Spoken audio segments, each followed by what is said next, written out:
All right, ladies and gentlemen, we are here at Team Wedmore HQ with my special guest today in the office, Kathrin Zenkina, Manifestation Babe herself.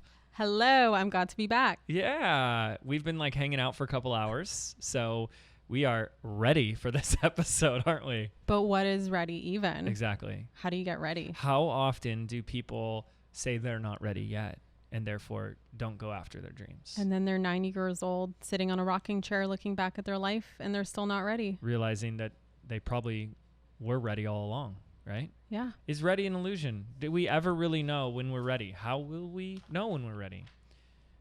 You just go for it. Just go for it. If you haven't heard Kathrin on the podcast yet, this is your returning, your second timer here on the show. Episode 159, you came on, you shared your story, you really introduced us a lot to your perspective and the way you view manifesting. Mm-hmm. That's why they call you the Manifestation Babe. And so now we're going to take this conversation deeper today. I think we have some really exciting topics that we've come up with. So you guys sit down, buckle up. Let's get ready to get into this. Let's start with this. If you could sum up your message, your perspective, like let's say you had 30 seconds at a coffee shop with your most ideal customer. What's the 1, 2, 3 sentences that you would give them right now in order to have the most profound difference in their life? Yeah. No pressure, by the way. No pressure at all. I mean, I would summarize it as in you can create whatever life it is that you want to create. You can be, do, and have anything in the world that you could possibly imagine. Life is a manifestation of what goes on in your imagination. Life is a manifestation of what goes on inside of your mind. I already said your success is inevitable. What else I would say is it's all rigged in your favor. As well, now I know it's also one of your favorite quotes. It's all rigged in your favor. Yep. That life is really just a game. And you know, people are always so stressed out about finding their purpose. And that question drives me insane because I used to be one of those people who would always be like, why am I here? What is my purpose? And over time, I realized that your purpose is less about what you're doing and it's more about how you're being. And it's more about the journey and more about the experience and the failures and the mess ups and also the successes and also, you know, the ups and downs, like all of this stuff. All the purpose of life is just to come here and to play this game. And the point of the game is just to experience. And there really is no destination except for the destinations that you choose to have for yourself. And whatever those destinations are, obviously you want to make good ones because you want to get somewhere exciting. But again, there's no pressure, right? Yeah. Yeah. You know, that pressure is that self-imposed that we put on ourselves. Yes. And that's a whole nother story, but man, we tend to think that like, well, if I put more pressure on myself, I'll perform better. Really? How's that working out for you? Not at all. Right? You know how I've come to realize that though, that your life purpose is less about what you're doing and more about who you're being, was when I was studying to go to medical school and I was getting my bachelor's degree and I was learning about the human body. I thought it was the coolest thing in the world. Like I was just fascinated. I was like, ooh, I'm going to be a doctor and then I'm going to be a surgeon. I'm going to save lives. Like this is so my purpose, right? And then I discover on Instagram, one of my today best friends, Stephanie Burgos, she introduced me to this concept of multi-level marketing and online business and fitness coaching. So I signed up for this thing that I had no idea what I was signing up for, but got into my first online business. And when I was doing that, like when I spent time connecting with people in Facebook groups and on Instagram and exactly the stuff that I'm doing today, but in the context of fitness and helping people like achieve great results in their health, I felt like I was living my purpose. And then I started Manifestation Babe. And once again, I'm still in the online space, but I'm not focusing on people's health and bodies. I'm focusing more on their mindsets and focusing more on the internal game and how they feel about themselves and, you know, what they believe their purpose is in this lifetime. And I, more than ever, but once again, feel like I'm living my purpose. And I know that when I'm going to be a mom one day or like whatever that next level looks like to me, regardless of whether I'm still doing Manifestation Babe or not, like I am still going to be living my purpose. So if I can be doing all these different things and still feel like I'm living my purpose and still feel passion and excitement in my life, then it's not about what you're doing. And so it's more about you growing into the best version of yourself. Yeah. And so if you're being the best version of yourself and you're proud of yourself, like you really are proud of how far you've come, and it's not just about achievement, it's about the things that you've overcome and the obstacles you've gone through and all that stuff, like that is your life purpose, and that's going to continue for the rest of your life. And every time you said that you had an experience of living on purpose, living your purpose, you described it as a feeling. It feels like, so what specifically does that feeling feel like? What does it feel like when you're living your purpose for you? Such a great question. I just feel a sense of, I mean, obviously joy, like excitement, like excited anticipation. Yeah. Like I feel like when I am living, when I call it like I'm in the vortex, right? Like everything is just aligning for me. I have this constant exciting anticipation of like what's to come, and I have no idea what's to come. And yeah, I can set intentions and be like, my success is inevitable and this is what I'm going to create. But it's like this constant anticipation of like, what else is going to come? Like it's all just exciting. It's all just joyful. And then also when I'm living in my purpose, I'm also focusing on how I can help others around me. And it's not necessarily just focused on me anymore, because when I'm truly living my purpose, again, with the doctor thing, right? I'm going to help people. Yeah. Again, with the fitness coaching, I'm going to help people. With manifestation, I'm going to help people. And then when I become a mom or whatever the next journey, you know, however it unfolds, it's still focusing on someone else. Well, it's so funny because I was going to ask that too. What's the common theme there between the 3 or 4 iterations? And that theme is around helping. Service. Yeah. Yeah. And it can take a different form, which what I'm also gathering from this is I think maybe, and I've definitely rolled my eyes or two when someone says, just tell me what my purpose is that maybe they're looking in all the wrong places. Like they're looking up here in their head, right? Like they're using the left brain, analytical, logical brain to identify the purpose. And what I'm really hearing is that this is an answer found in your heart. Mm-hmm. It's found through the feelings, through paying attention to what is already lighting you up. And I've said this before, I'm sure you've heard me say this before, that if you're not doing what you love, then you're not doing what you're put here to do. And people always ask me, like, how do you find that? Like, how do you find what you love and what you're passionate about, what your purpose is? What do you say to that? Follow your curiosity. Like, if all of a sudden you walk into Barnes & Noble and you're drawn to a specific section, go there. Like if you're drawn to the gardening section and for no freaking reason you just want to learn how to finally not kill plants. Like I have a tendency I'm not very good with plants. Great with animals, not so great with plants. And so like, what if one day I just feel inspired to like learn how to grow a rose bush? I don't know. I just follow that curiosity. Or, you know, everything that I've ever created or done, or every event that I've gone to, or every relationship that I've created with someone else, it's like I was just following my curiosity. Like something is pulling me to talk to this person or to read this book or to go to the seminar or to enroll in this course. Like I'm just curious and I'm following that curiosity. And I see it as like the universe is pulling your higher self along the path, and your job is just to follow your higher self around. Like just follow it along the path. Yeah. I love that. And we have to like maybe have our listeners, so somebody who is like asking that question, like, what is my purpose? What is my purpose? Is like another way to really consider this as well is like, especially when people say, I don't know my purpose. It's like, maybe you do, and your purpose just scares the shit out of you. Yeah. Right? It's like that whole, like, I don't know what I want. I call BS on that. I love your perspective on this. Yeah. I absolutely believe we do 100% know what it is that we want. I think for a lot of us, it just scares us. There's a story around what it's going to take to get there. Yeah. Yeah. Like, cause all the like, who am I, the deservingness stuff will have to be gone. And what will people think? And who will be there and who won't be there? So maybe through process of elimination and the duality, polarity of the universe, we can look at what is not your purpose. Right. What are the things that you know are not your purpose? Yes. And start there. But this is the perfect segue to something I really wanted to bring up with you, is this like idea of like, okay, if your purpose, something's scaring you, look, if you're listening, like maybe something to try on, like maybe you do know, and or something you want, like that you're saying you don't want, is just scares the crap out of you so much that it's easier and safer to say, I don't know what I want. I don't know what this next iteration looks like. Kathrin, I know we talked a little bit about before the show, the difference between that fear that is the ego versus that intuitive higher self warning? Because I think we both agree a lot of people that are in fear are now, what you want to call spiritual ego, saying, oh no, that's my higher self saying that I shouldn't go do this thing. Really?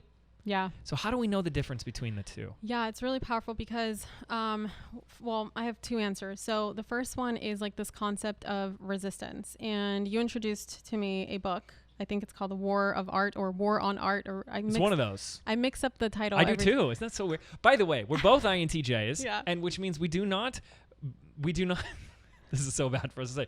We do not concern ourselves with details. We really don't. I'm so pronouns bad at titles. and small words that are 2 letters are of little importance to us. The war on art, of art, the war is art. Doesn't really matter. War, art, that's all we care about. Right. It's like the big picture concept that we remember from the book, Yes. and that's all that matters. That's and it. like my philosophy is every single book that I read or every single course I take or every single conversation that I have with someone, if I can just walk away with one piece of value, just one, that's all it takes. It's worth my money. It's worth my time. It's worth everything to me. 100%. So in that book, he talks about resistance and resistance as being this thing that always tries to get in your way and stop you from achieving your dreams. And people always say, you know, like, oh, you know, when do you know when it's time to give up? When do you know when it's time to, you know, like a lot of people say resistance means that you are not in alignment. And I always say that it just depends. So first of all, what is the outcome you're going towards?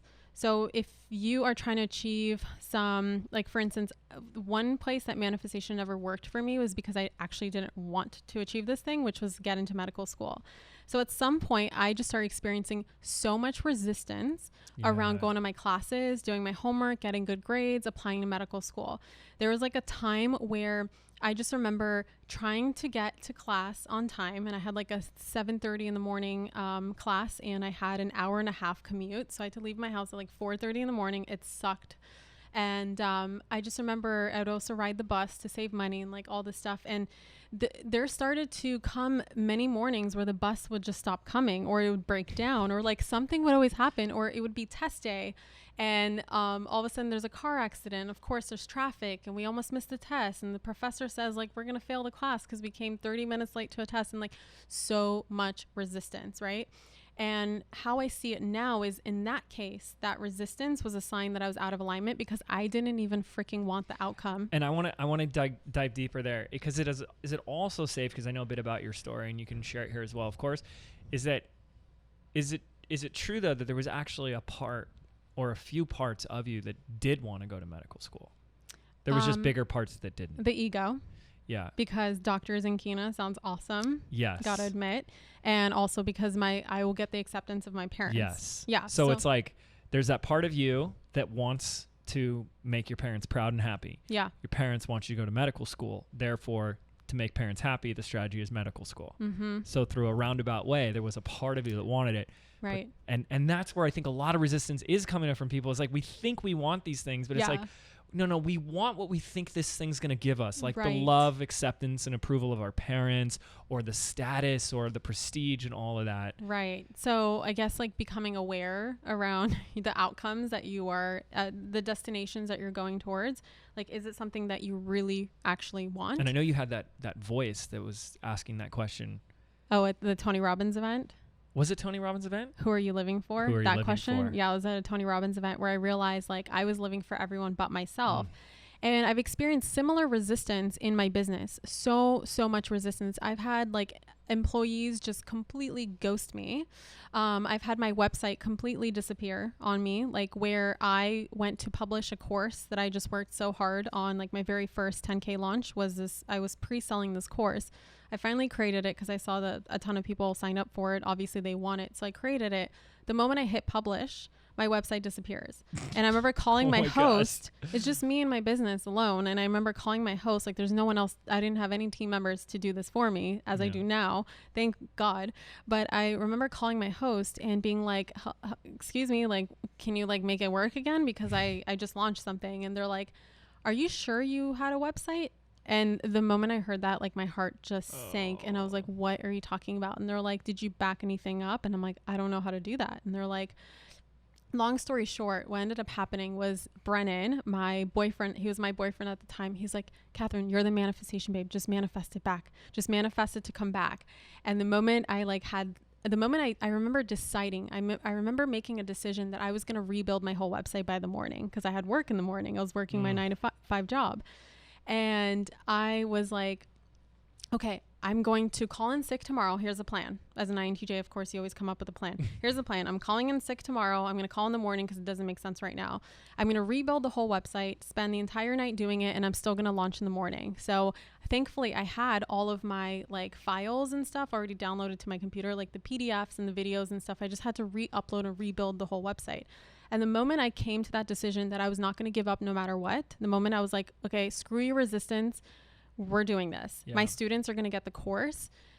It reloaded in that moment. The lady was coming back on the phone and she was about to tell me, I'm so sorry to tell you this, but, and immediately she said, but, boom, it just reloaded. And I was like, actually, it's back. And she's like, what do you mean? And I was like, the website's back. She's like, that's impossible.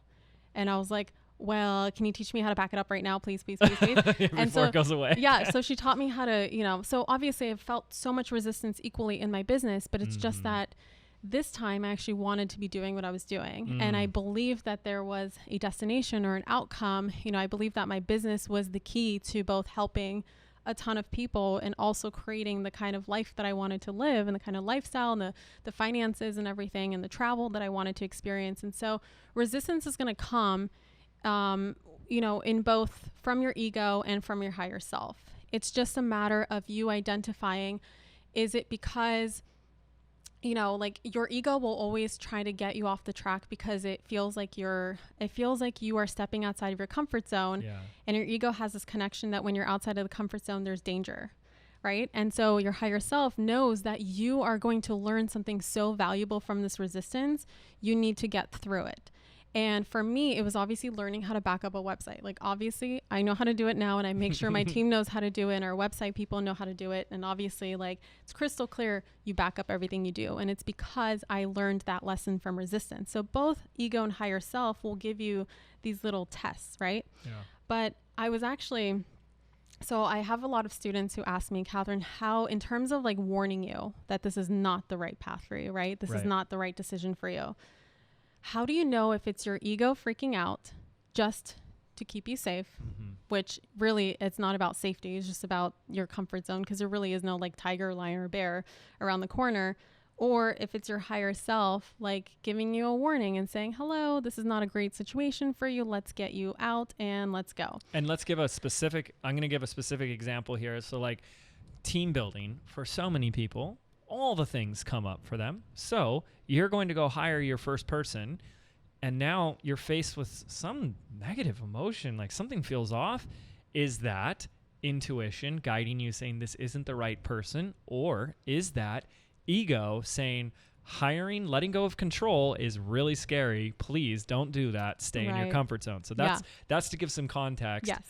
Yeah. Go ahead. So I had an experience after I set an intention. I don't even think I was like conscious of setting this intention, but I'm starting to work on a project. And in this project, I'm really starting to piece together the pieces of like, how does everything fit into this belief that I have that life is just a game and we're here to learn? And one of the things that I'm exploring is how your ego is one of your opponents, and you have to learn how to essentially overpower this opponent and learn how it actually is also working in your favor, but it's just that we allow it to get out of control. And then also how your higher self is your ally. And so I, for the longest time, will give my students like an answer, but I would always tell them that they have to learn from their experience. And so I had an experience that I can help teach for people. And it was basically, I used to have a severe fear of flying. And I know we talked about it just before this podcast, how I used to take Xanax to get on planes, and it was just so bad. And finally, after years of personal development and coming to the conclusion that like, this is probably teaching me surrender, and like, there's no way that I can control any outcome here. I don't know how to fly planes, and thank God I don't. Thank God I have no knowledge, because I'd be a crappy plane flyer. I'd be a crappy pilot. So thank God I don't. No, let's call it a plane flyer. A pilot. And it's just like, I'm stuck here. Like, if I'm meant to survive, I'm going to survive. If I'm not meant to survive, there's nothing I can do to stop it. And so I don't feel any fear anymore when I step on an airplane. And I was flying recently from Austin back to Los Angeles after a girls trip that I just went on. And as I was getting on the plane, I remember scanning my ticket to get on the plane. Everything's fine. And then as soon as I like see the plane and start walking and start boarding it, I just immediately feel my heart start racing. And I have no idea what's going on. I'm like, I thought I already did this. Like, ha ha, universe, but I don't need another lesson. I thought I already overcame this. Yeah. And I sat in my seat and I just remember watching people get on the plane.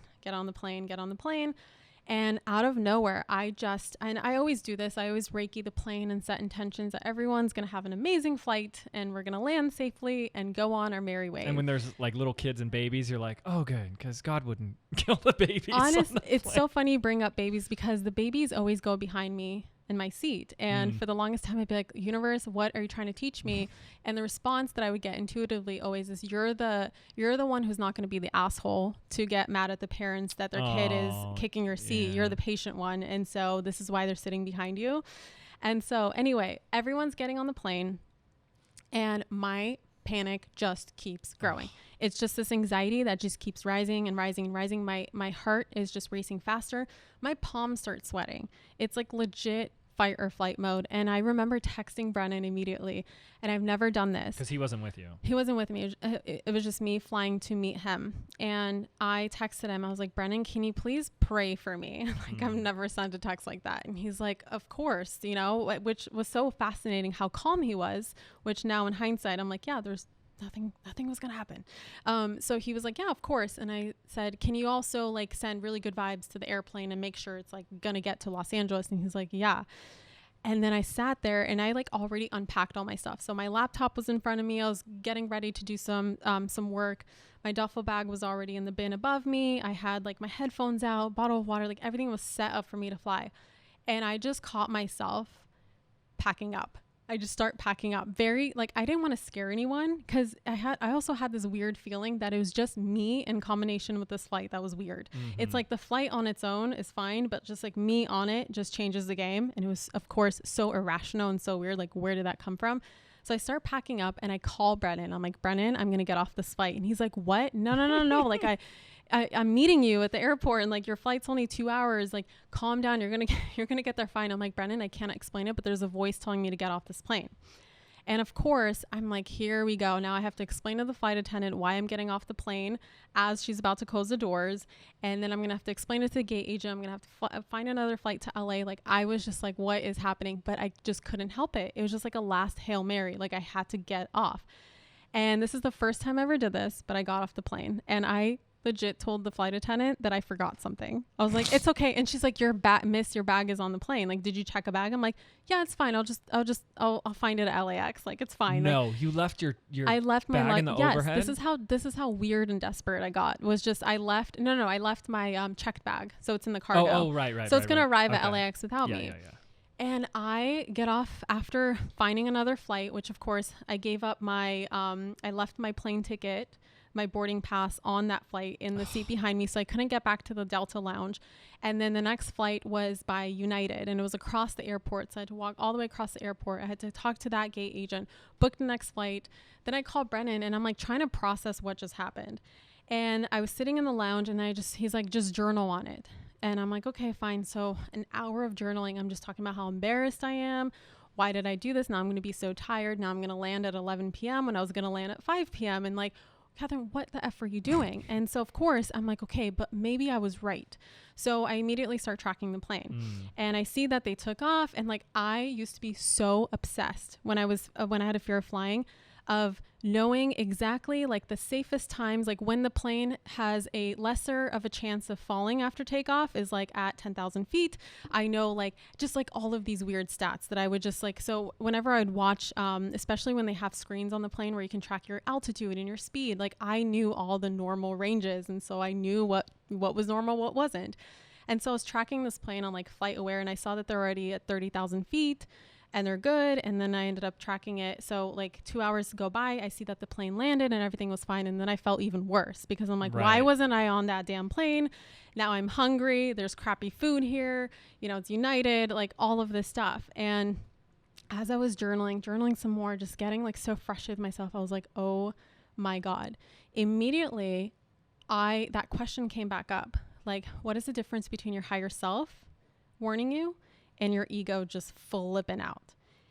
And I was like, wait a second, this is the lesson. And so I opened up my notepad because I keep my really good notes inside of my phone. And I immediately wrote down, fear from ego is frantic, anxious, all of a sudden, palms sweating, trying to get you out of there ASAP. Last minute decision to drop out is usually ego. And I still don't know why, but I think it's like, I immediately paralleled it to like that moment when you're about to step on stage, or that moment when you're about to launch a course, or that moment when you're about to go on a live stream, or that moment when you're about to ask someone on a date, or like anything that you want to do in life that's going to take you to the next level. But it's like, usually you get nervous, you get anxious, your ego like tries to scare you out of it just because it's outside of your comfort zone. And then I immediately thought like, okay, there were times in my life before where there'd be like a detour, and that detour would be some sort of blessing in disguise that actually got me to something better, right? Like when I talk about in manifesting, you always want to tend on this or something better. Like your higher self is always going to take you to this or something better, and it's going to come in the form of some sort of detour. And if my higher self actually didn't want me on that plane, then there would be a flight cancellation, or there'd be an accident on the freeway. There'd be traffic for no reason. I would miss the flight. I wrote down here, your higher self actually warning you about something is, it's going to give you a detour without you recognizing it's one. Like usually just something changes and you don't know why it changed. You're like, oh, missed the flight. I'll just get on the next one. And maybe, I don't know, maybe it saved you from some crazy situation. Making something happen for you, preventing you from getting into an unintended situation, or also calmly, and this is the key, frantic versus calmly inspiring you to take an action to avoid a potentially dangerous situation. So if I was really not meant to get on that flight, the way that I interpret it is I would have perhaps that morning would have just felt like this feeling like something feels off. I don't know why, but just something feels off. And out of nowhere comes this inspiration to just see if there's any earlier flights to LA, because maybe it can be disguised as like, I just want to get there earlier. Like I'm done here. Right. I'm done in Austin. I want to see Brennan earlier. So let me see if I can get an earlier flight. And just like, what do you know? Because your higher self is and the universe are conspiring in your favor. It ends up being like a free upgrade, or ends up being like super cheap, or like something happens in your favor regardless. And that's when it just all hit me, and it made so much sense. And I was like, wow. So I named that experience flight without flight. So fight or flight, but flight without flight. And I finally got the difference. That's so great too, because what that also means is that when you are feeling that anxious franticness, you can choose to stop feeling it, because you'd only be in this situation because of your ego. Exactly. Your higher self wouldn't have taken you there. Exactly. So there's nothing to be freaking out anyway. Exactly. Yeah. Do you, I feel like that's a common thing for you. Like you're just always on this journey. Like every experience in your life is this like profound breakthrough learning experience. Yeah. And do you feel like that happens where you get these experiences solely just so you can like, I feel like I get it for others too. Yeah. And some of my followers on Instagram or students in my Facebook groups, whenever I would talk about like in a post or in a live stream or in a story on Insta story, like I'd be just talking about some experience that I had and how like crappy it was, but here's what I learned. They always, I've heard this many times. They're like, Kathrin, I feel like the only reason you got that experience was so that you could share it with us and help us. So crazy. Like it didn't have to happen to you, but it had to happen through you. Like I talk about like when I got threw my back out on my honeymoon with Chelsea, and like it was bad. And immediately this download of this book and reference, I don't know if you've ever heard the story, but the short version is like 4 a.m. when I couldn't move. I like get into this meditative state and I have this flash, this memory, and I'm like, why am I remembering this? What is all of this about? And it was listening to Joe Polish, I Love Marketing podcast 4 or 5 years, maybe even more earlier. Wow. And I'd skipped the episode because it was about back pain. And I'm like, oh my goodness. And I went and Googled it and I found it. It's this author, Steve Ozanich, his book, Great Pain Deception. I download the book immediately. Within 2-3 days, my back pain's gone. And then as I'm healing from it, I message Jilly back home.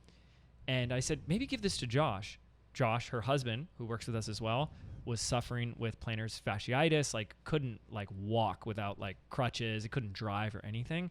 Reads the book, completely like transforms his life. He goes on and runs like marathons after this. And then all these other people have now like shared these stories. And I'm like, I don't really think that experience was necessarily for me. Right. You know what I mean? It was just like, I think I was able to get it. Like, cause the author came on the show and he's like, most people are so resistant to this work cause it's a whole mind body connection. Like basically he has to tell people that the reason you have this surgery inducing crippling pain is it's the creation of your thoughts and your emotions. It's repressed emotions. It's energy stuck in the body and we need to release it and the pain goes away. And he says, most people, they want to fight me for so long on it. And he's like, I don't think I've ever had anyone be so open and heal it so fast. And I just always thought back to that. So I just find that really fascinating. That like, it's like, I don't know. It's like when you're willing to be that open and be that much of a student, it's like, okay, great. You become a channel. Right. Yeah. And it's like you're learning through these experiences. And if you're resistant to learning, you're not just affecting yourself, you're affecting everyone who's supposed to receive the lesson through you. Mm-hmm. And so again, we come back to like, it's not just about you. You're here to create a ripple effect. Yeah. Well, let's continue this ripple effect. So how long ago was this? The airplane? Yeah, the story you just told. Literally 2 weeks ago. Okay. So let me ask this question. See if you're going to hate me for asking this question. Do you have fear of dying? Not as much anymore. Okay. Yeah. What is your relationship with death right now? My relationship with death is it's going to come in divine timing. Like when it comes, it means my job was done. Like my impact, my job was done. Right. So when there are times like maybe a fear of flying, not that it happens anymore, do you kind of find yourself telling that story? It's like, wait, my job's not done. I'm not going anywhere. You know what's so funny? My mom actually, she had multiple psychics confirm. Like my mom out of nowhere, we're sitting in Costa Rica and she's like, yeah, I'm going to die at 84. And I'm like, what do you mean? Why are you telling me this, Mom? She's like, no, I've had it confirmed 6 times by 6 different psychics that I'm going to die at 84. When you're right, and I'm like, and I'm like, okay. And so jokingly, she was like, so yeah, so anytime you fly, just bring me on the plane because I'm not going to die until I'm 84. So if you fly with me, then we're both going to be okay. Yeah, until your 84th birthday. I'm just like, Mom, that's so weird. But I just believe that we're going to reincarnate back into the next life when we're done with this one. Mm-hmm. And I really don't believe that we die. And in fact, I'm obsessed with like near-death experiences. There's a really great book, Dying to Be Me by Anita Moorjani. It is absolutely amazing. It just blew my mind. And it's just all about, it really confirms this belief that you're just supposed to be yourself in this lifetime. You know, it's creating this balance between like self-improvement and being already good enough, right? Right. It's like this paradox of both achieving more, becoming more, and growing more, but then also knowing that you are just as amazing and incredible being your divine self. And so she talks a lot about that, and she just talks about how she got cancer because she was so afraid of dying. And so it was pretty much like how I interpret it as my interpretation, that she manifested cancer so that she could learn this lesson of how death really isn't that bad. And if death really isn't that bad, you have nothing to be afraid of. And so then while you're here on this planet, if death is not that bad, and if death isn't that scary, then life is not that scary. And so come here and just live your most epic life, you know, up to your highest potential. And then when you die, like you're just going to carry on those lessons, whatever you learned in this lifetime, you'll just apply that to the next lifetime and then learn new lessons. And it's just like the cycle that goes over and over and over again. That's at least how I see it. Yeah. Did she have a near-death experience? She did. Yeah. She died for, I don't know if it was several hours, minutes, hours, something like that. Wow. But she literally remembers conversations that were happening between her husband and the doctor while she was outside in the hallway after her thing flatlined, like her heart flatlined. Did you read Proof of Heaven? No. Oh yeah, you got to put that on your Okay. list. Oh, that's so good. Writing that down. He's a neurosurgeon, or he's a doctor of sorts, and he was like staunchly against. I have that book. I just haven't read it. Yeah, he's like, he's like, it's not an NDE. They're not experiencing something beyond this. It's just a chemical disorder, something that happens when the brain is like falling apart or something like that. He was like so against it. Yeah. And then of course it happens to him. Right.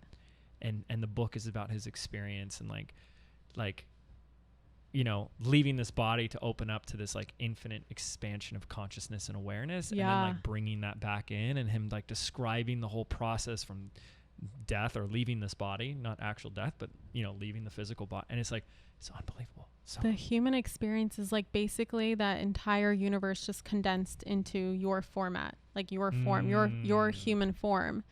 And so it's like condensing it and giving it something tangible so that it can experience itself and then go back up to the collective consciousness. Yeah. And then come back into, you know, there's like so many, and like, I don't know if you see the universe in this way, James, but something that really helped me become a better manifester is this concept of like different parallel realities happening all at once. And like your only goal is to collapse the timeline between your timeline and where you want to go. Yes. And so there's different parallel universes or realities going on right now, different timelines where it's like you, if you never started your business, you, if you never met Chelsea, you, if you never hired someone on your team, it's like, there's so many infinite possibilities. And then you really like from this timeline, you just decide where's next, where do I want to go, what I want to create. And then really how you collapse the timeline is by being that version of yourself. That's it. It's I mean, that's really it. That's it. That's all we have for today. So if you weren't paying attention, you might want to rewind that. Absolutely. Like, okay, so we're living in this 3D reality, right? Everything that's in the 3D that exists within the plane of the 3D is measured, right? Even when we grew up in school, they're like, everything that's a noun is a person, place, or thing, right?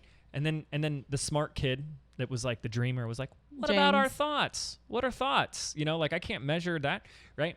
And so here's all these things we can measure. Like you can measure this desk. You can measure its length, height, width, depth. You can even measure its weight. Like we have all these physical things that we can measure things in this 3D world. But then there are things that we can't really measure. Like time is one of them. Or love. Well, yes, absolutely. Consciousness. Yeah. Right. And so there's one theory that posits that consciousness actually exists in a different dimension, but not the third dimension. Yeah. And that it's in that higher dimension that we have access to all different parallel realities, and that we can actually bring forth and call we forth. Can pick and choose, guys. Exactly. Which is kind of great to really even ponder. Like, yeah, there is a version of James that's still like 80 pounds heavier and didn't start his business because he was too scared still. Isn't that crazy? Yeah. Have you heard of the Mandela effect? Yes, I have. That's like what convinced me of this. Really? Yes. It's just like seeing the Bernstein Bears. Yeah, it's like seeing that there's two distinct or more memories of like something being spelled a certain way or said a certain way, and it's just like, how does that happen? It's obviously some sort of split in reality at some point. So you guys are gonna have to Google this. Yeah. Because I don't know how to explain it beyond that. Well, okay. So the question is, to really trip people's minds, is do you guys listening remember the Bernstein Bears? You remember the Bernstein Bears? Of course we remember the Bernstein Bears. We love the Bernstein Bears. The question is, how do you spell Bernstein? And so most people would say it's like, I don't know, BERENSTE or IEN. If you go and Google it, it'll say, did you mean to say on Google Bernstein? Yeah. No, it was Bernstein. Nope. If you look, it's Bernstein. And there's a couple other of these examples that are like real prevalent. One of them being the Nelson Mandela one. Yeah. And it will start to warp your mind. Now you got to stay open-minded, folks, because you can look at your present reality, which is an illusion anyways. But most people will swear, like growing up, and there's this like collective conscious agreement that Bernstein, STEIN or IEN, the I and the E, was what it was when we were children. And now we're looking back and it's Stain. Yeah. It's insane. Like I know I drove, my first car was a Volkswagen, and the way that I spelled Volkswagen was VOLKSWAGON, like you would spell wagon, right? In English. But it's actually, the last letters are GEN. Yeah. So it's like German, Volkswagen or whatever. Volkswagen. And everybody would remember. And also like logos would look different. Like some people remember a logo in a certain way. And it actually, like if you just go on YouTube and type in the Mandela effect, like they will give you all the examples that you need to be like, what the F? And then it will really blow your mind a little bit. And you can start asking yourself, okay, how did I remember it? And then like Googling and seeing how it's actually switched and being like, how do I have such a distinct memory? I know. And it's just, I have no other explanation except for parallel realities. Time travel. It exists, folks. You didn't think we were going to go here, and we did. You know, one of the things that you like that I'd like to talk more about as well is kind of this, like what you called a paradox, and I see this as well. Yeah. This paradox of like our lives as being complete, perfect, whole. Like you are perfect as you are right now in this moment. To accept that is so beautiful. That's the truth. And then this paradox of like tapping into more. Yeah. Can you talk a little bit more about that? You know, the biggest paradox that I have experienced like sharing with my students and teaching is like this concept of both having a desire and like holding on, but at the same time letting go of it. Like focusing on a desire, but at the same time forgetting it. Yes. And it's so difficult for some people to conceptualize. And I, as an INTJ, have created like step 1, step 2, you know, like step 1 is process. Focus enough to get crystal clear, but then forget it. Right. But really like what I've come to realize in manifestation and life in general is like, it's all a paradox, and paradox really is really the only truth that there ever is. And when you can get comfortable with not having such rigid belief systems and having an open mind, I think that's what paradox teaches us, is having an open mind, that it can be many truths all at once. It can be this and that. It's not, we don't live in an either or reality. We live in an and reality because it's so abundant, and there can be so many things happening all at once. And so I think paradox is like thinking about them. What was the one that you just brought up? The you're perfect. Yeah. But also like this idea of achieving more and stepping into more potential. Right. And accepting that, I guess, like that's where this kind of like, I don't believe in balance, but it's kind of like this game of balancing where sometimes you go through waves or seasons where you, as you said, I don't know if it was my podcast or your podcast, where you're like, oh, I think it was the one where I interviewed you, where I asked what's next, and you said, really my reality is like kind of catching up to me. Catching up to it. And I'm just enjoying it. And sometimes you can have waves or seasons where you are just enjoying what you've created, and then you move on to the season like, all right, let's get back to work. I'm so excited to create this. So I see it as like a dance. Paradoxes are like a dance between the two. Like sometimes I find myself visualizing and focusing on what I want and creating the vision board and setting the intentions. And then I'll have months at a time where I don't do a single ritual whatsoever. Like I just don't even meditate. I don't journal. I don't say anything. I don't look at my vision board. I don't do anything. I'm just in that space of being with so much certainty that it's already done, that I don't need to do those things. And then I find myself going back to then again, okay, now it feels good to focus on what I want. Now it feels good to plan. It feels good to put things on my vision board. So really it's just a dance between the two, knowing that sometimes it'll be this and sometimes it'll be that. And the less you stress out about that of like, am I doing it right? Am I doing it wrong? Right. That's where the game changes. Well, it's that question that would say no. If you're asking that question, then no. Yeah. Yeah. Drop a little bit of that resistance. I also, let's talk about that too, is that balance between the desire and letting go, right? It's like you hear and things like Napoleon Hill's Think and Grow Rich have that burning desire, but there is a paradox inherent in that if you really want something, isn't that what you're putting out? Is just the acknowledgement that you don't have it. Yeah.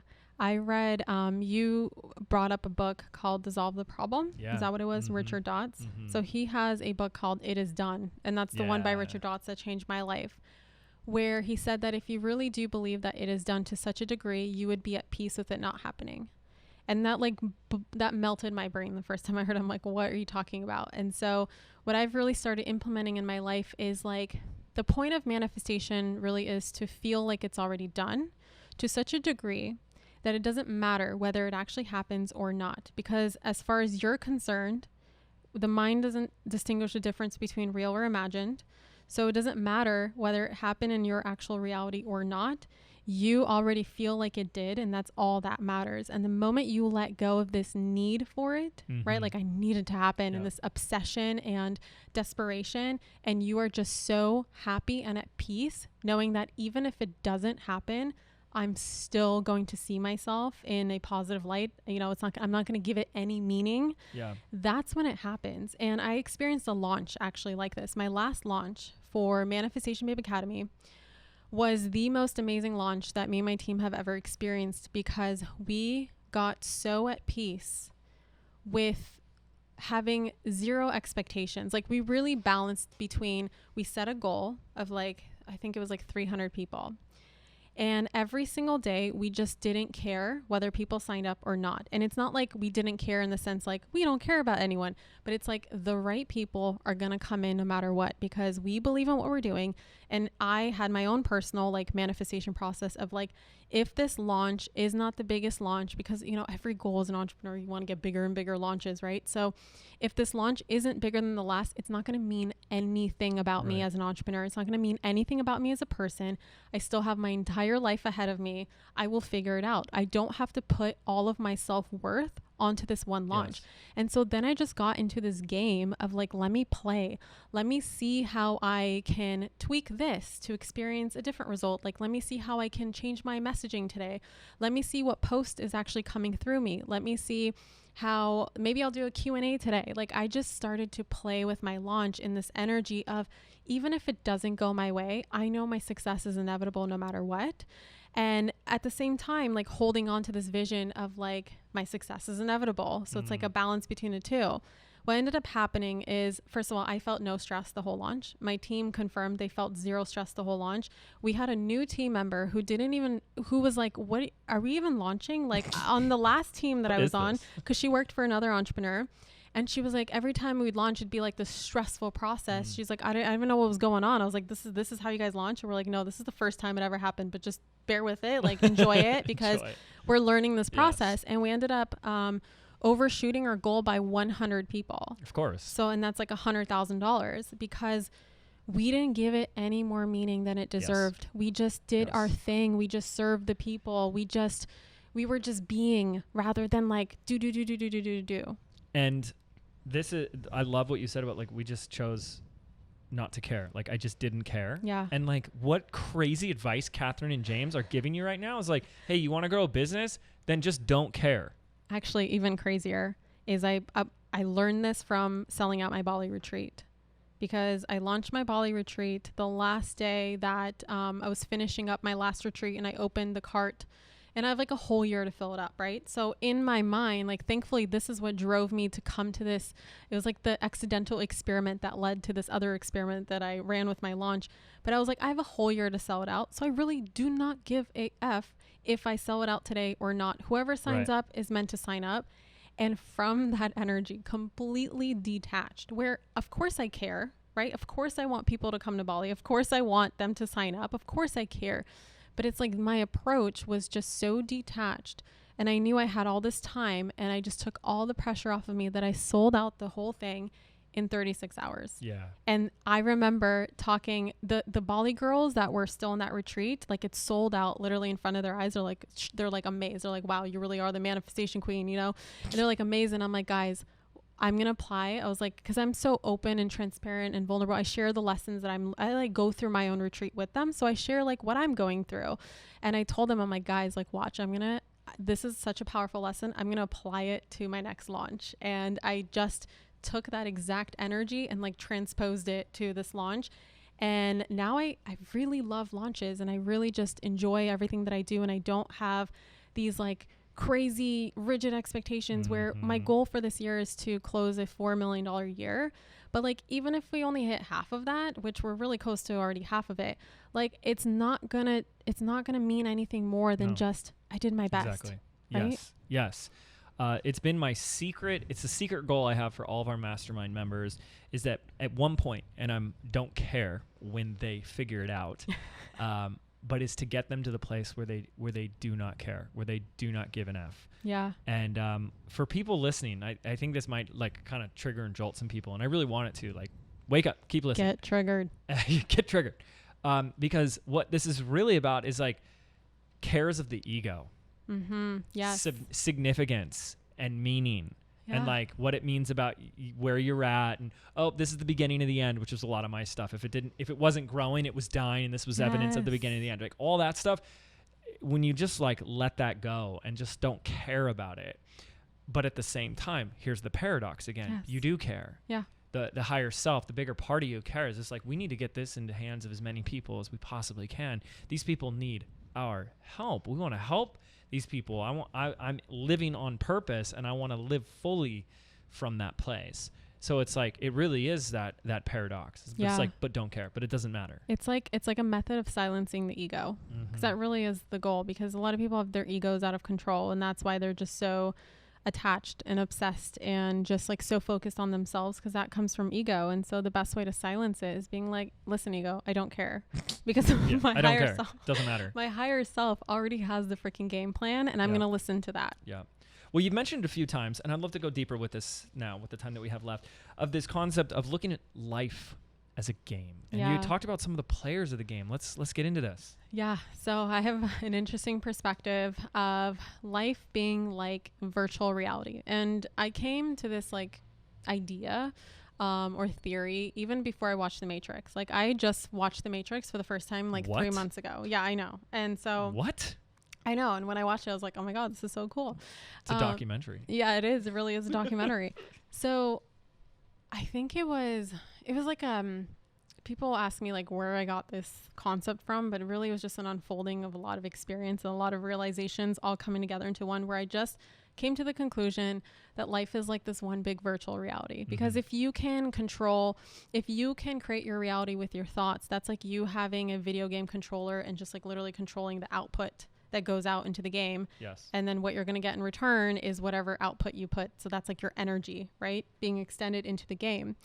And the players of the game, what I recognize is like your ego is that part of you that's here for the 3D physical body. It's just here to keep the 3D physical body in the game so that it can play the game. But to make it as real as possible. Exactly. So that you forget it's a game. You ever notice, like, for anybody who played video games, or my nerd friends out there, your experience over the years of playing a video game got better as what? As the graphics got better, right, as the options got better, as it became more real. Yeah. It became a better experience, a better game to enjoy. Sorry, keep going. So this is like really strong virtual reality.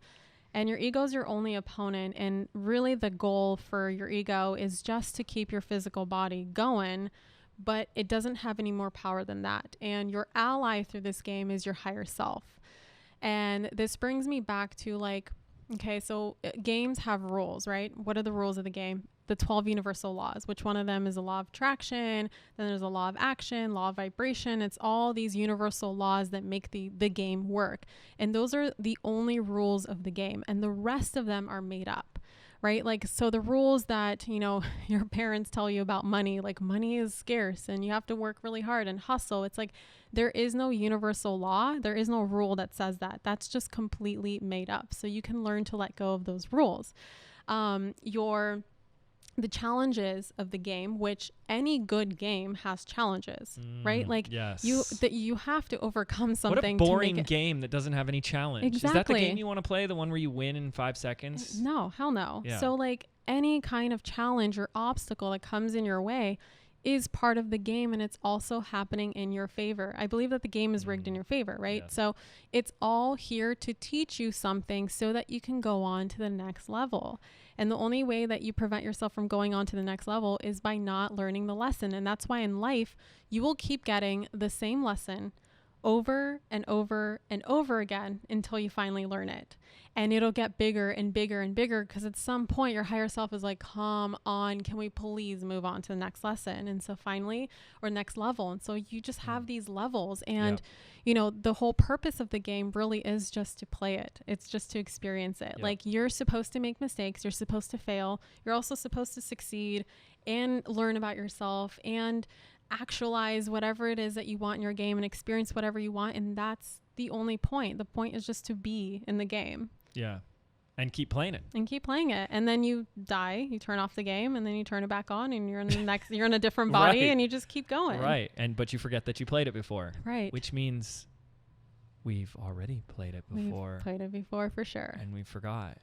It's time to remember, folks. And by the way, scientific articles, like there's an article I pulled up on ScienceDaily.com. They're speaking more and more to this idea of the universe being a hologram. Here's a quote I will read through here that just like, and book, Holographic Universe, worth reading. The holographic principle asserts that a mathematical description of the universe actually requires one fewer dimension than it seems. What we perceive as three-dimensional may just be the image of two-dimensional processes on a huge cosmic horizon, and that it's actually like our consciousness that is projecting this hologram, but that none of it's real.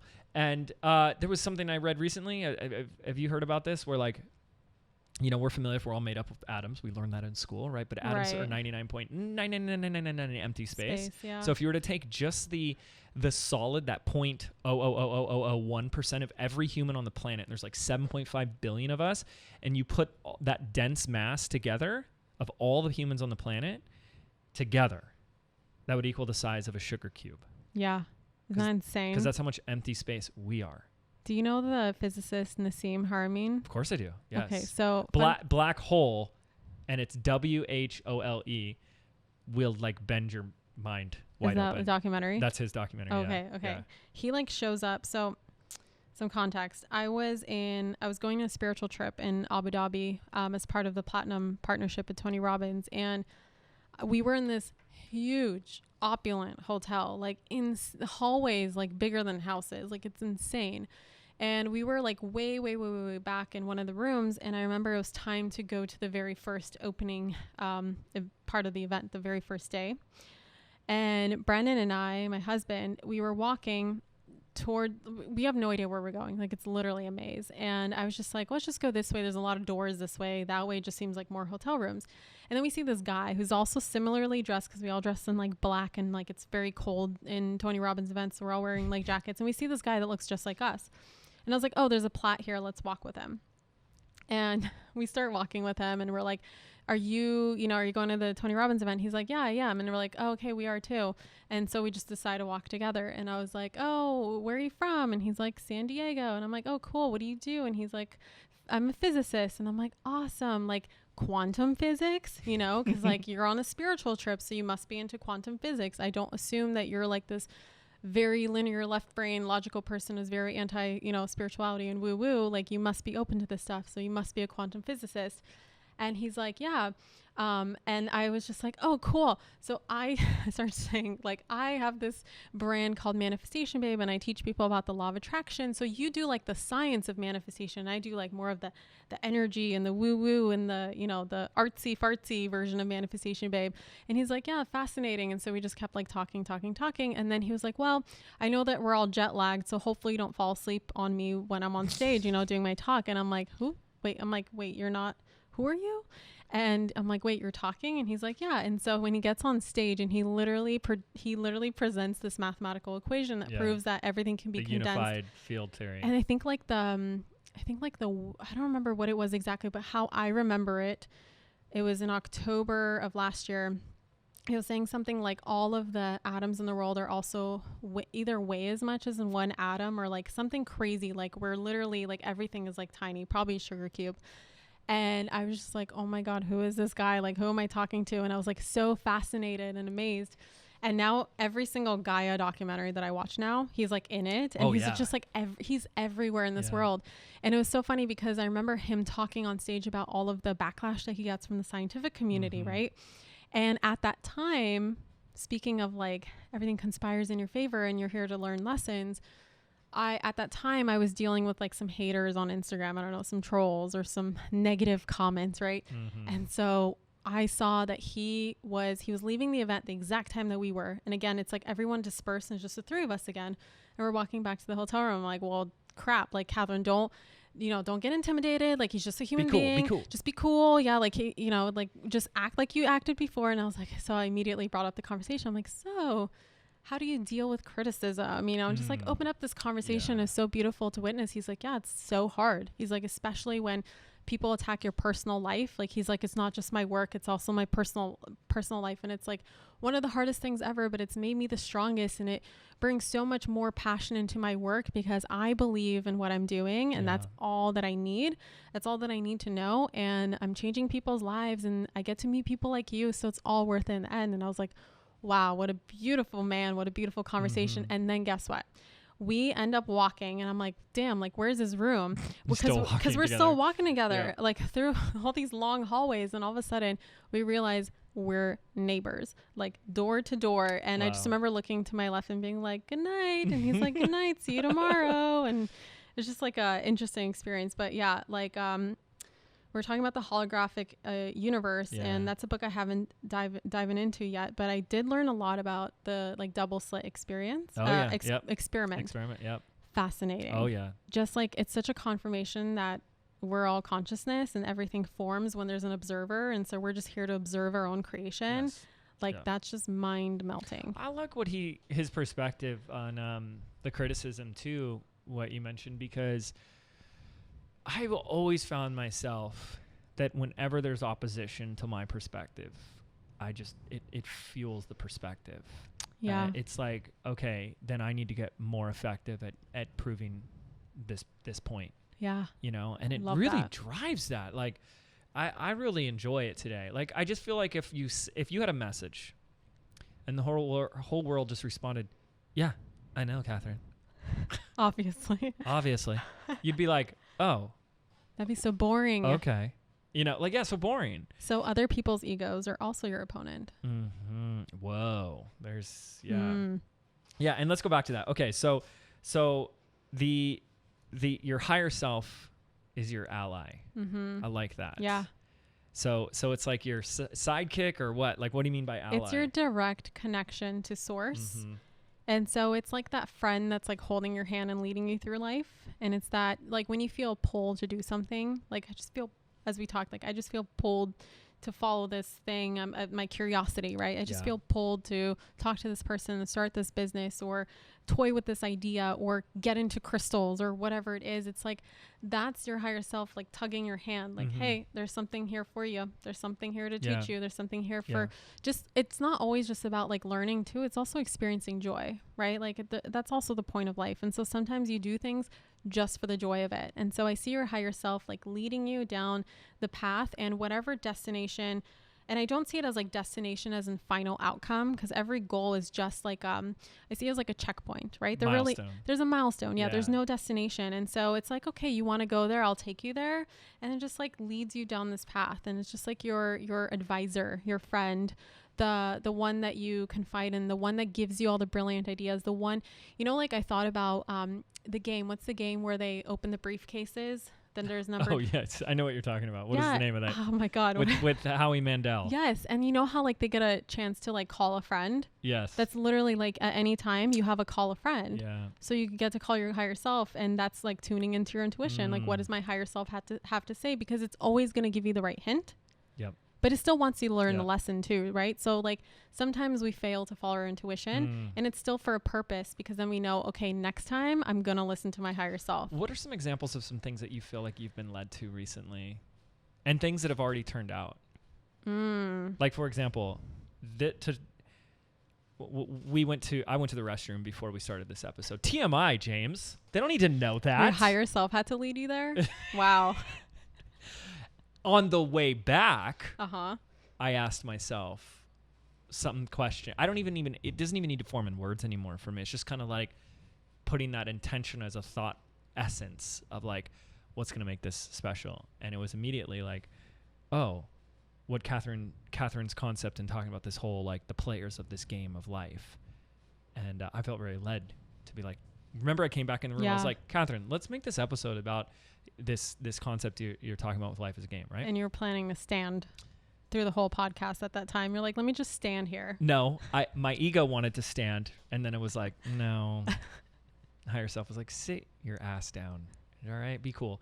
But what else I'm led to right now is you talked about the rules of the game. Yeah. And you talk about the 12 universal? 12 universal laws, Well, you shared the 12 universal laws at BBD Live. I did. So for all of our listeners tuning in now, we're going to link up a link to grab that entire presentation. Wouldn't that be an awesome? Oh my God, that's so awesome. Right? That was like a nudge I got. As soon as you said that, I was like, wait, Kathrin shared this. And this was only for our Business by Design members. They saw this live. They loved it. Well, we have the whole recording. I actually have a story for you now. Well, as you finish your thought. I'll finish my thought one day.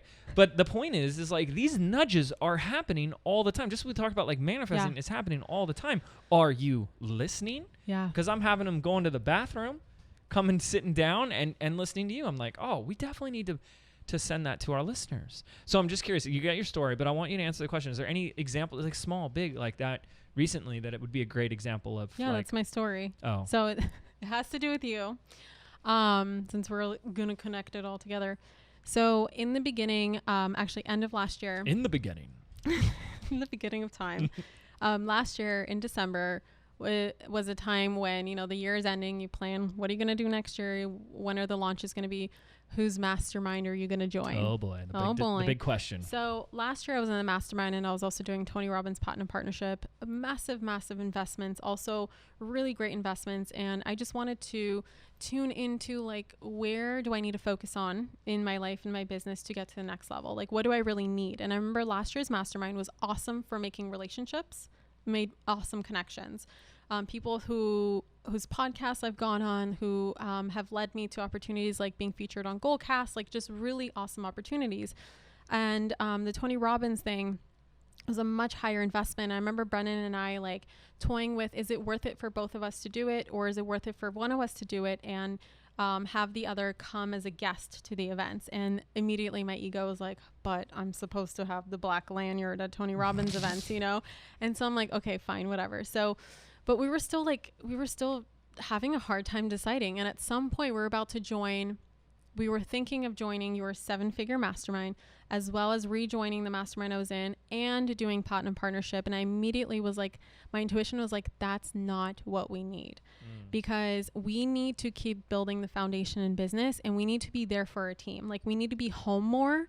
We need to do less traveling. We need to give up some of our trips for an entire year in exchange for a lifetime of trips in the future. And like, your higher self is always leading you to short-term sacrifices in exchange for long-term benefits. Ooh, your that's good. Ego is always leading you to long-term sacrifices for short-term benefits. And so sacrifices, like, yes, there's sacrifices involved. And so I knew that I had to sacrifice some things in order to get to the next level. And, when I was on my grandma's couch, I like sacrificed my ego for an entire year, and I was like, law of attraction is absolutely real, and I'm going to prove it to myself. And that was like the best thing I've ever done. And so this year I was like, this has to be my unsexy year, where I invest more in strategy. I invest more in staying at home with my team and hiring people and reinvesting more money into my business, rather than all of these masterminds and all of these ideas. Like, I need more structure. And, so Brennan and I finally thought we figured out. So we decided that we don't want to get overwhelmed too much with strategy. And James is a lot about strategy in his mastermind. So maybe it's not James's mastermind. And so we were like, maybe we both do the mastermind that I was in last year. And then Brennan signs up for Platinum Partnership. And we're like, okay. And then I think we had a call coming up that week, about your mastermind. And I had no idea what this call is going to go like. I didn't know if you were going to interview me for the mastermind, because I remember I had to apply. And so like, I had no idea what was happening. I only knew that I was getting on this call to say that, sorry, I can't do your mastermind. and Brennan and I have come so far, because I've dealt a lot with my ego in my business. Like, I started this business and Brennan came in later, and his, opinions don't have as much weight as my opinions, and just all of this crazy stuff that like, we've grown so much in that area. And so I promised him that I would not make any decisions until we've had some sort of conversation about it. And so we had a conversation agreeing that we're not going to do James's mastermind, right? And so I get on the call with James, and immediately my higher self is like we're having this great conversation, and I felt like we were old friends connecting with one another. And I think like before this, the last time we talked to one another was probably the podcast interview that I did in April. And then it was like DMs back and forth. And I know I was an affiliate for BBD and stuff like that, but that was like a real conversation. And it was just such a great conversation. I felt such great energy from you. And immediately my higher self was like, no, you have to say yes to him. Wow. And I was like, but I have to talk to Brennan first. And I'm like, I'm in the middle of this call. I'm like, what do I do? How do I buy myself time? You know, like I just knew I had to say yes to you. But I remember telling you like, well, I have all these things going on. I really need to give up, make some sacrifices in my business, not invest in certain places. And I just don't yet know which one I am going to give up. And I remember in my head already being like, okay, it's James's mastermind that we need to join, and Brennan needs to do platinum partnership. And my higher self was just like tugging at me, like, say yes right now, say yes, you're going to do it. And I'm like, I can't. And so I remember buying myself like time from you, being like, can I give you an answer in like 24 hours? And you're like, yeah, of course. No, and buy now, right now. 3, 2, 1, go. And gone. And so you're like, yeah, of course. And I remember being in the car on the way to Vegas to buy Brennan these specific linen pants for our wedding that like the only size that they had of his pants were in Las Vegas. Of course, we had to go to Vegas to get them. We made like a fun weekend out of it. But I said, listen, Brennan, like on the way there, we have to isolate 4 hours of this drive to figure out whose freaking mastermind we're getting in, because I had a change of heart. And he was like, are you freaking kidding me, Kathrin? And so we end up agreeing that we're both going to do James Wedmore's 7-figure mastermind, and he's just going to do platinum partnership. And I remember walking into and, made a decision, whatever. A few weeks go by or a month goes by, and then it was like the first weekend of the mastermind, and it was like everything that was missing for us in our business. It was like absolutely everything that we needed, because I remember intuitively a day before we walked into the room, where was it? Laguna Beach. Yeah. Remember the day before, for some reason I was like, I keep hearing about this book called Traction, maybe I should look into it. And then the next day I walk into the mastermind and everyone has the Traction book laid out on everyone's seat. On the table, yeah. And I was like, wait a second. All right. So Traction changed the game for us in our business. Everything we picked up from the other members in the mastermind, everything we learned from you, it absolutely revolutionized our business. I do not believe that we would be where we are today if it wasn't for me listening to my higher self and saying yes. Yeah. And that makes me so happy. I mean, thank you so much for sharing that. I really appreciate that. But it also, like, I shared this with you earlier, like how much you guys have really gravitated to that work of the unsexy stuff, like putting the team and the structure in place, where so many people resisted. And I've found this correlation that people like gravitate towards it in like direct correlation to how big their vision and goals are. And I just don't think it's a coincidence that you guys have such big goals and like a bigger future vision. And it's kind of that paradox again. It's like, here's this, we're perfect at where everything we are, but like, yeah, this is where we'd like to be. Yeah.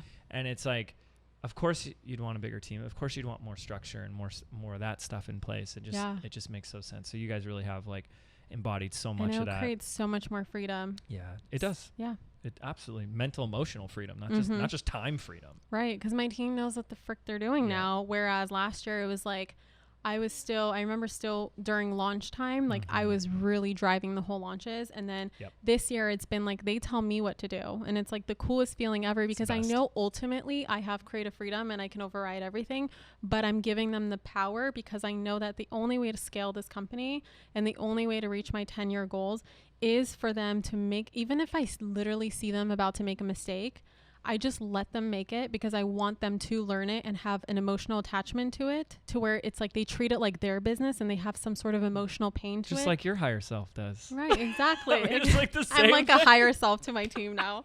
It's literally the same thing. And so like I like see the mistake coming and I'm just like, oh my God, they're doing this right now. And then instead of trying to fix it, I just let it happen, because I know ultimately nothing's going to like take our business down. No one's going to take the business down except for myself. Right. And so I just let it happen. And then I see that they learn the lesson, and next time they do it better the next time. And that's how we all grow together. 100%. Someone was listening. That's really makes me really happy. Thank you. I have a story that and it's gone so much lower than it is today, but this, like, no one's listening, but they are, and you are, and so many of you are, but doesn't mean I'm going to stop saying it over and over and over again. But that's huge. So thank you. Okay. I could go on forever and we could geek out about so many other things. But part 3, 4, 5, 6, 7, 8, 9, 10 coming. This is part 1 of 25. But to wrap up part 1, Any final thoughts right now that are coming up for you? Anything else that's on your mind? Anything even to make this specific, like what's something someone could do to like, if something that's been so big of your journey is like, how do I become a better manifester? What can someone do right now to become a better manifester in their business? Especially in your business, to become a better manifester, this is going to sound so counterintuitive, but it's to take action before you're ready. Because that's the only way you're going to get clarity to build stronger intentions. Yeah. That's the only way that you're going to find out, I should probably be this version of myself, not that one next time. Or, wow, that didn't work. So there's a reason why that didn't work. So let me choose this new intention. Like I have this phrase that I always say, polarity creates clarity. It's like my version of saying like contrast, you know, like opposites. Well, you need contrast to know, like, you know, light and dark and like black and white. Like you need to have contrast to understand the differences and to have gratitude in your life too, because you can't feel joy unless you felt sadness. And so polarity creates clarity. Like you have to take messy action in order to get crystal clear on how to do it better next time. So you have to have a crappy launch in order for you to have a better one next time. You can't just keep waiting to have everything perfect and everything lined up, because the law of attraction cannot work without the law of action. And so the biggest thing that I see when people learn about manifestation in business and like, you don't have to hustle anymore, and like it gets to be easy, and they just stop the action piece. But it's really like a state of mind that you get into, but you're still taking action. And I still find myself working. I'll find myself working like some weeks 12-hour days every day. But the difference is, in some weeks I work like 1 hour a day. And I ask myself like, why sometimes I work this much and sometimes, you know, and people could look at my 12-hour days and be like, oh, she's hustling, she's a liar, you know. Right. But it's the difference between I want to be working it. I actually feel inspired to be working. I'm taking inspired action rather than I'm working because I feel like I have to. It's so good. And I think this is something I read. I think it's from Four Agreements, Don Miguel Ruiz. Great book. It's unbelievable. Yeah. The first chapter alone is like, I could read that 100 times. Talking about to not be in action is like to deny life, to deny existence, and to deny God. Yeah. To not be in action. Like that's also like what you're talking about with like the ego is like also there to make this game real. It's like, we're here to do action. We're here to do work. We're here to do and create and move and take Otherwise, action. There's no point. Just turn off the game now.